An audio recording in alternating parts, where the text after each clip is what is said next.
Oren, you've posted every day online for 1,000 days straight. You know what it takes to win on social. You know about branding so well. But we're curious, which Super Bowl ads really stuck out to you and moved the needle? Oh wow. Yeah, so look, Super Bowl, I like the Levi's ad. I felt they did a good job with a traditional timeless advertisement.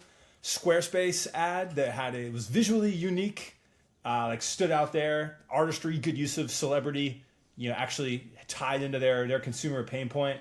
Other than that, not a lot of wins in my book. What about you guys? Yeah, I think the overall sentiment is like mid. The word mid just keeps getting thrown around, or and I think that's what we hear. And like, there's a spectrum, of course, like any year. But the one thing for me is like not a lot of controversy, like in terms of like the messaging or like the comedy. I don't think it was like relatively risky or like risque, so to speak.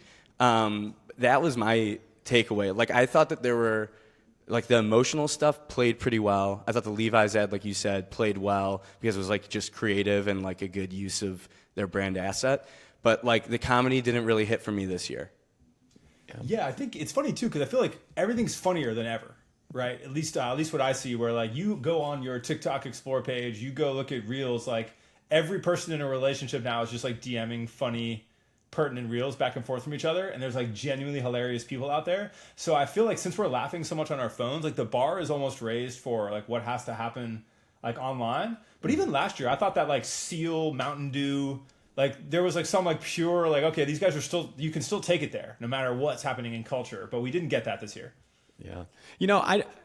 I talked about this with the Ad Age folks, and I agree with them that the investment into the AI branding, I think, is actually pretty good. Like they're making a conscious effort into building their brands. When Meta and like Facebook in the early days, they never really cared about building the brands. So I like that they're putting it out there. They're tapping some independent agencies. They're making an effort. Whether or not it's up to our liking, they're still trying. I think that's a good thing that they're doing. I agree. Look, Claude has done a fantastic job, in my opinion. Basically, their influencer marketing is best in class for tech, not just for anything. With the way they've gone after the female creators, the way they have, and dominate in there, and the way they use that message, I think their awareness in that demographic, in like 25 to 35-year-old working women, is probably way higher than anyone would expect. And then also even how they've approached those ad spots beforehand. I think they made a big swing in the ad they did here. It was a great concept. It was funny. I laughed about it beforehand.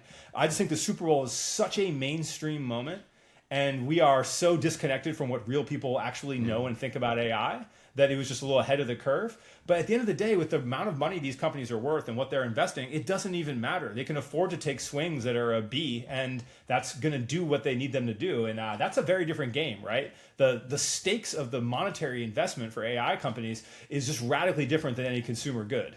Yeah, I was going to ask you about this. Like this, I feel like sometimes I live in a psyop by spending so much time on Twitter, and like you get caught in your algorithm, and like honestly, I bet our algorithm is similar in the fact that like I get a shit ton of like tech AI commentary.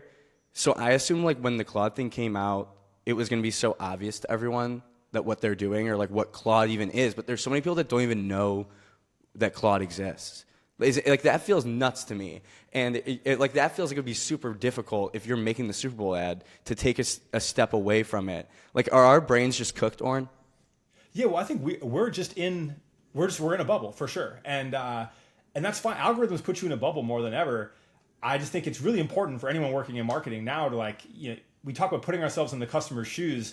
Now it's like you put yourself in the customer's algorithm, right? Like, what are they seeing on their feed? Who do they follow? What are they presented with? What do they talk about? What do they DM their friends? That's just an extremely different mentality. And what's interesting, for this Super Bowl, I didn't know what to do. It's funny, I was DMing you guys. Like, what are you guys doing after the Super Bowl? Because I was like, I didn't have like a media plan. I didn't have any content I was meant to make. And I was like, cool, I'm going to bring my laptop to the function with like the parents I know, people my kid plays sports with, like just our general friends who aren't in influence or tech, but are like, well-to-do, upper middle class Orange County people. And I'm just going to like live tweet everything, and I'll get enough stuff that I can then put out a video. But seeing everyone's reactions, and then people knowing I was doing that, and I'm like kind of lightly explaining it, and people know I'm an influencer or whatever. But then seeing the AI reactions was just really interesting because people just don't know, they don't use it. The professionals were interested in the Copilot ad more than anything, where I was like, oh, I can do that in a spreadsheet. And I was like, oh, this is just the awareness level is just very different. And also, I just think it's almost like ambivalence, right? That's not what you're watching the Super Bowl for, right? People are like waiting for a funny moment, not for like, oh, let me get my technical insights. Yeah, it is different, and yeah, that is the one thing. Like, I'm glad that you were there for all of us to be at like a normal person party, because we're also like we were just in this office like covering it. So we're like texting our friends like, hey, did anyone laugh at that Super Bowl ad? And then everyone responds, no. You're like, okay, well, that was supposed to be the funniest ad of the year, so. Yeah, we've got to get marketers in front of people. I think that's like the number one theme this year, and that's why like I went on tour earlier this year. We did like a bunch of brand workshops. We had like 50 brands come to 2 in New York, 1 in Toronto, 1 in Miami, and it wasn't like some big money making thing. Like tickets were free. We worked with Air on it. I know you guys work with, but mainly for me, I was just like, I know for certain I'm so caught up in the things I'm caring about, and like influencer marketing is television shows and like shit that's just like not what's really happening. I was like, what are these businesses actually dealing with? I think, and just what are these consumers actually with? Because I wonder how many of those ad executives working on any of these were at any level. Like my Super Bowl party wasn't even normal. Everyone was rich, right? Like, what is the average human being? Are they singing along to the Coinbase thing? Did they then go like, oh, like at the end of it, like you're seeing online? Like, we are so disconnected, and we have to get out there. And there's no process or method or thing inside the strategy SOP for that, but it's like more crucial than ever. Yeah, I think we want to talk about like the social side. Yeah, definitely. So you have nearly 600,000 followers on Instagram alone. So you know what's going on with the social feeds. There's nobody better than you, Oren. I guess like which brands won online that did not spend big money, $8 million plus on a national Super Bowl buy? Yeah, so I think one we saw, Kraft was one we saw. Kraft just responded to other people's ads. It was like a comment strategy, which is a low budget. You have someone funny or a writer's room working. I thought that was like a cool, like they're just hijacking other people's moments. I thought that was fun. TBPN, the podcast. So regional ads is where it's at, in my opinion. If you want to get like mass virality, it's like we did a Super Bowl ad, and then we're gonna be able to flex like we did that. We still reach a demographic, but theirs was smart because it had the viral X factor of they featured all the companies that have been on their podcast. For those who don't know, they have a podcast, and so all those companies are like, look, Ma, like I'm on the Super Bowl, so they're resharing it, and it's very much for their target demo. I thought those were like two of the savvy kind of offline ones. But other than that, like I didn't see a ton cut through the noise, but I was surprised how good the coverage did. Like I did a video that night that got like, it's like 350K on TikTok or something, which I was not expecting. Even on X, like I was just tweeting responses to the commercials. I think the punditry is just so underrated because I think the traditional media didn't really hit it right. You guys were crushing it leading up to it. Right, I was like, oh shit, they have way more thought and in-depth than I've seen on any trad media. I think the upside of that is huge. People don't realize that this gets followed like sports now, like, and we should treat it as such. Oh, it's insane. I mean, the reaction, the amount of tweets just in the commentary in response, and like what's crazy is that you can just say whatever, and like you can be backed up by some sort of ranking somewhere. Like that will have the ad that you thought was good as the number one spot, and you can just point to that. But the commentary is the thing. Like especially with the game, the game was so bad that people needed something to fucking talk about. Drake May, brother, but yeah, go come back strong, you know. So it is wild, but that's good to hear. I thought the craft stuff. I feel like that's a strategy we've seen before that like kind of works on social, where you've got all the built-in content. You know what Super Bowl ads are coming. I imagine they probably were able to just pre-make some of those tweets too.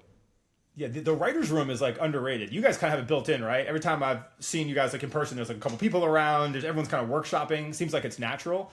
That's what like I have group chats that are like this. You know, the brand fathers. Obviously, we always have a couple people like marinating on ideas. Yeah, and I think good social teams have that too. Not to like take this example far right, but I remember this is gonna be a pun intended on that. But I remember seeing Trump's writing room. Remember, there was like a social media clip where he was responding to like the DNC, and he had like his old like the old witches coven and like the young social media people, and they're all like, "Oh no, like call it a whatever." Like, okay, no lies! Exclamation point! And then they're like, "Send it!" And I was like, "Oh, that's like how modern media goes, though. It's in real time. You get a couple opinions on there, and you're just shipping it." And I was like, "This is how I think everyone who has a point of view could be gaining, you know, basically increasing the brand equity of that point of view online." Yeah, I mean, it's pretty much like what all these people on Twitter, all the people that dominate the voices on Twitter, including you, you're at the party and just fire it off, you just ship it. You know that there's going to be another tweet 10 seconds later. Just focus on the next one, and the speed is probably a critical aspect of it. Yeah, I'm just curious. I wondered too. You guys, what I've really liked about what you guys have done is you're tapping into what actually happens in agency culture, which isn't really told in any, even in the traditional ad media. It doesn't really tell those stories. They just kind of like prop people up for awards, and like, oh, this thing happened. Whereas you're like, oh, here's the creatives behind this. Here's like, I love when you went to McGarrett Jesse. When I used to work in Austin, I remember they were still at the we're only going to have 100 employees thing, and it was like a legend around town. And people would be like, oh, it's someone who was at McGarrett Jesse. Like it was a real thing. And I'm kind of interested to see like how those firms are adapting to these worlds, because it seems like just a really hard challenge to be able to function that way. Yeah.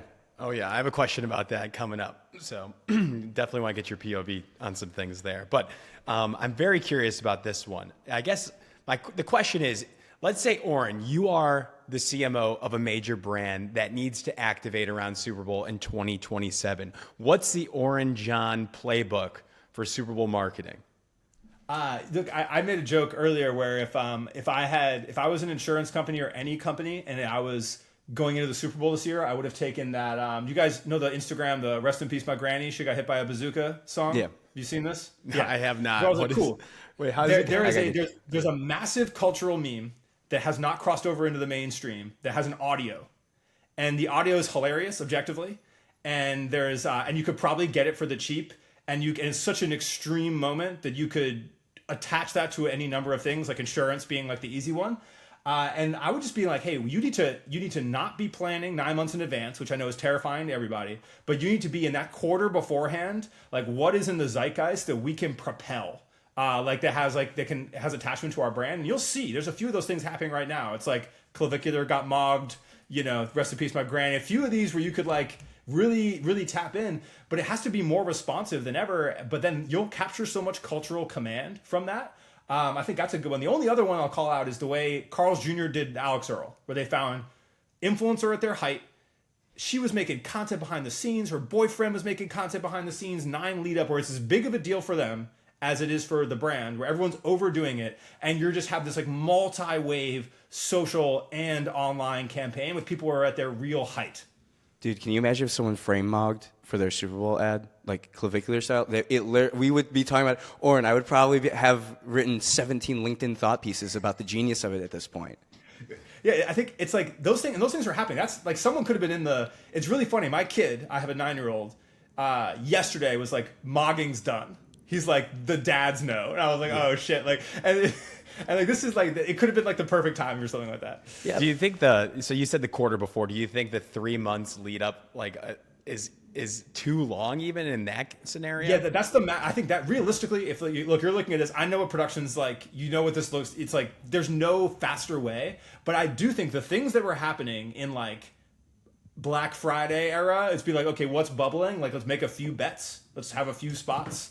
And then just decide closer to what airs. But I think it has to be just like this ultra tight, and it has to be culturally ranked like that. And I think the only other interesting way to do it, like as a CMO, is to like get influence at its height, like I mentioned, or like a bigger version of the TBPM method, which is like, what is going to give this a natural lift because we involved so many peoples or partners or things that it echoes to our demographic in a really specific way, which I know sounds esoteric, but I think marketers will know what I'm talking about.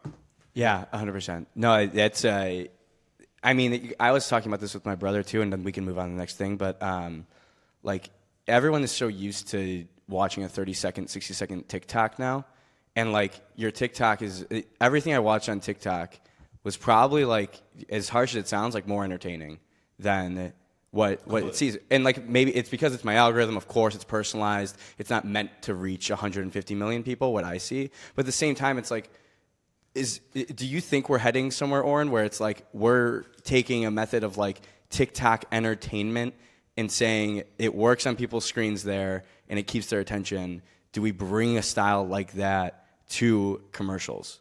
I think you bring it to TV for sure. So this is something we've been on for every piece of streaming. I haven't done a lot of like pure TV besides like remnant linear and stuff. Every piece of like streaming, et cetera, everything we've concepted or worked on, or I've been even remotely involved with in the past few years, it's all been based on that. What hooks are we bringing over from short form? What themes are we bringing over? And it works.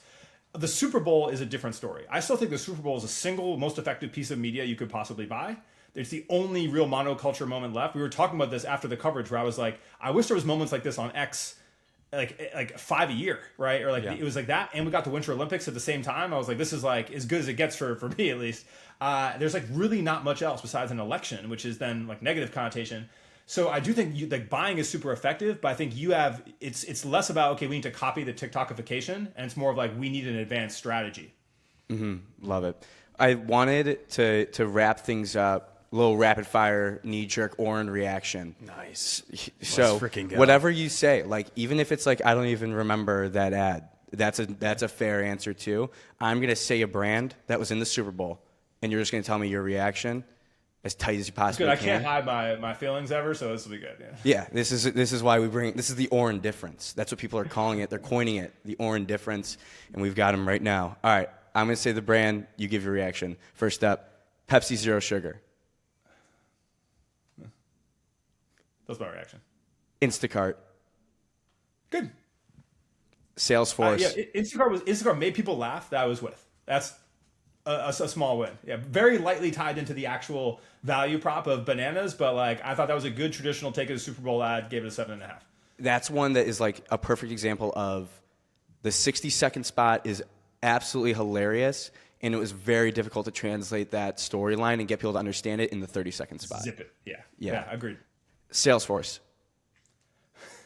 Yo, how is Salesforce is? I understand why they did what they did. How are they like the worst storytellers of our time? Because McConaughey last year, I think, was with them. Yeah. And you're like, with the agents one, which made no sense because no one knows what that means or what it does. They also they employ a bunch of influencer friends of mine, so I don't want to say too much. But like those ads are terrible too. They put them out of their element, doing stuff that doesn't make sense, that no one's watching. I just don't understand how. But for all intents and purposes, you have some of the greatest sales leaders and stuff on earth at that company. How are we not getting a message like? And still, no one knows what Salesforce does. And now I got Mr. Beast and shit. Like, what are we doing? Yeah. Budweiser. Great. They're playing the hits, and the hits are good. Good for them. Raisin Bran. People liked it. I'm just like, cool. These are fun ads. Raisin Bran has a bigger issue of just like cereal and like that company. What are we doing in general that this isn't going to solve? I think like cereal is like that. Yeah, even like the Ritz Crackers one, where I was like, cool, Ritz Crackers aren't coming inside this house until they have protein, or they're like, or it's like the Grunz Ritz equivalent of a Ritz Cracker, right? Like, and so now I'm not representative of the whole of America, but I was like, there's bigger fish to fry here than making people like get 1 second of brand awareness. This is Oren showing his Orange County right now. Yeah, Ritz I are had a not- seed oil free burrito before we got in here, bro. Let's go. All right, now this is last three, kind of a trifecta. First up, Claude.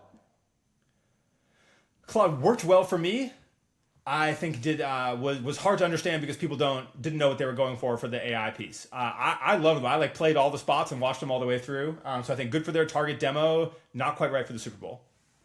ChatGPT. Didn't even notice they had an ad.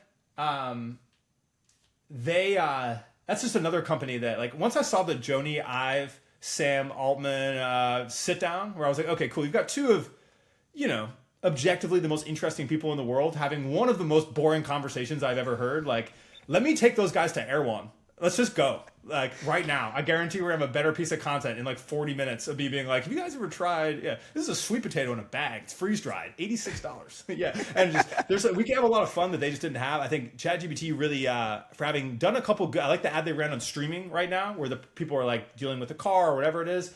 I think they missed the mark on like doing anything interesting there. I would just run that same campaign in a crazier circumstance, Yeah, 100%. Last one, Coinbase. Yeah, Coinbase was the one. This was funny. We've all seen the reactions online now, where it's like people start singing along. So cool idea, but Rocket Mortgage did it last year, so it's like, all right, we're just rerunning it. And then the answer for everyone at the end was just like, oh my god, Coinbase, right? Like there is no house, including houses of bros, where everyone wasn't like throwing their hands up at the end. And so that's one of those where I think they just don't recognize where they're at, right? The core problem that brand has to solve is that crypto in general has like a 95% disapproval ranking among everybody. And so you have to basically like doing a bait and switch in an ad on that isn't going to bring that brand love back. They have a bigger issue to go with. And like, that's a good example of like, I don't know. I'd rather see like, if they're like building houses in, like it's some African country or whatever it is. Like, I'd rather see literally anything that tries to get them to redeem what they're doing than what I think was pretty much a waste of money. And also, they were so proud of it. That's what hurts. What hurts about tech bros in general, right? Is this a lack of awareness of their perception is really rough. That was the one thing I learned. Literally, the one thing I learned probably from the Super Bowl is how many people hate crypto and Coinbase. I honestly thought we were turning a corner. I figured by this point, crypto would have been able to normalize itself in culture with like everyday people, but clearly not. Well, also their experience. You have to think of what is the last. This is always an exercise we do, just like murder boarding ads or whatever. Can we say murder boarding in 2026? Okay, but it will be like, what was the last interaction a consumer had with the brand? Because usually, especially if it's a legacy brand, but with Coinbase, it's like, what was the last interaction that anyone who either they had a problem signing up, or they couldn't get their money in, or they lost money. Those are the three interactions that everyone's had last with them. So that's the sentiment that you're fighting. Versus, like, say you're with a sunscreen brand, the last time they used it last summer, they actually got burned where they didn't want to, or they had this look or feel, or they could associate it with their summer vacation. You can begin to walk through what those moments look like. There are no positive moments there, because all the people that got money from that is like what, the 1% who's not your target in a Super Bowl ad. So I think it's just an exercise. If a marketer wants to take anything away from this, if you're going to do a big media spend, at least run through that exercise of like, what was someone's sentiment that might be coming into this with? Yeah, is there a brand you think, if a different brand did this karaoke stunt, that it like would have really worked for? Like, I was trying to think about that. For Rocket Mortgage, like, not knock it out of the park, but I thought it was totally fine. Where it's like, okay, tying it into America and country roads, and it's a positive owning a home. I got it. I think now like that stunt is too far gone. I mean, honestly, I think it would have worked for kind of any positive sentiment older brand, right? Like in a B fashion, right? It doesn't knock it out of the park, but at least gets people to smile. Yeah, like a Coca-Cola.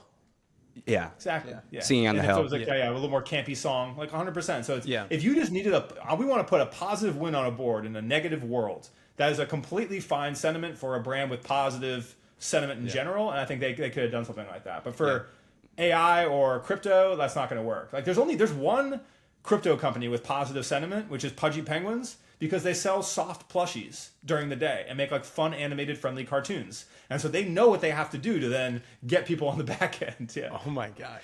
We're learning something every time. time. Fascinating brand if you get a chance to dive in. Pudgy Penguins?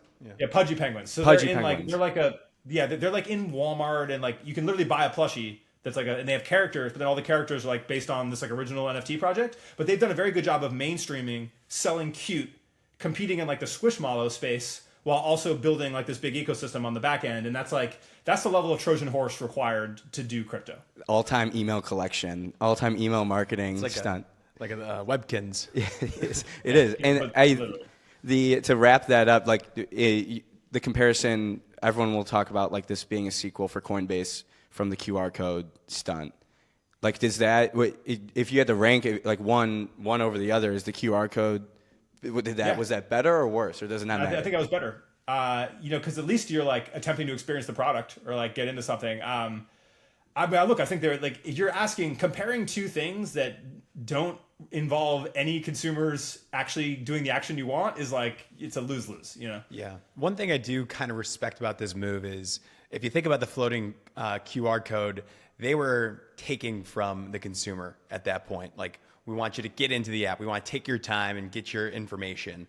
That was what the acquisition play. This play was just like, let's just give something of joy, really do nothing of harm. Like, the intention there was just to give back at this completely different strategy here. Yeah, and the intention was completely right. And then just as soon as the logo shows up, you just took all that goodwill away. That's actually crazy. I'm trying to think of like another brand that would have that negative of a sentiment, and it's hard. Well, the classic Super Bowl play is always like, when it's a brand, you don't know what the brand is until like they do a reveal at the end, like very similar to this. This happens all the time, and you do like like it probably happened with the Jesus ad this year, where it like kind of looks like it's not. Or the toilets. Yeah, we got to get the church a better agency. You guys want to hop on that? As a former altar server, I have a lot of thoughts around this. You talk about negative sentiment, Oren. That's a dream client for you for Cut 30. Let's get it going. Oh yeah, no, look, yeah. If the church, I want to get the Marine Corps on TikTok. I'm ready. Just call me, and yeah, and then the church. Let's go. Perfect.